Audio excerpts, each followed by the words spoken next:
Welcome back to Shoaf Stories in American History, Part 5, where we're going to learn about a million ways to die in the West. Lovely. Now, as we know, America was gaining new territory as more and more people start traveling west. The United States at this point is going to look very similar to what we have now, except without some of the states out west, mostly just territories. Now, one of the things that people start to realize is that shortcuts are a very dangerous thing. Just ask the Donner Party.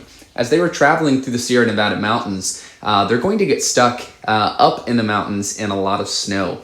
Now, as they start to run out of supplies and food, they're going to be forced to make some very tough calls, like whether or not to eat their animals and whether or not to eat one another. In fact, some members actually do. When members die, they would cut up the flesh, they would label it so that nobody ate their own family members. Of the 86 people that went, 41 of them will not make it through the mountains.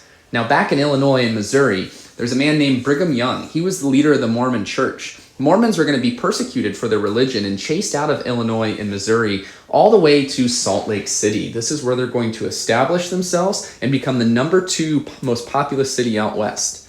Now, do you remember the Whitmans, Marcus and Narcissa? Both of them traveled to Oregon. They were the first group to do so. And as more and more people start traveling to Oregon, they're going to bring with them measles. This is going to have an incredible effect on the Native American population in decline, so much so that Marcus and Narcissa are going to be murdered by the chief in retaliation for the loss of children and other natives. Now, in 1849, a group goes west known as the 49ers. They're out there, of course, to California for the gold rush. 100,000 people are going to travel out west. Unfortunately, most do not make it rich.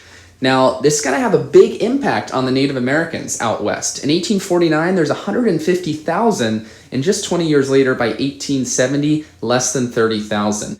We'll continue to look at the impact westward expansion has on indigenous people as we start to explore the Transcontinental Railroad and the early causes of the Civil War. Thanks for watching Shoaf Stories in American History. We'll be back next week.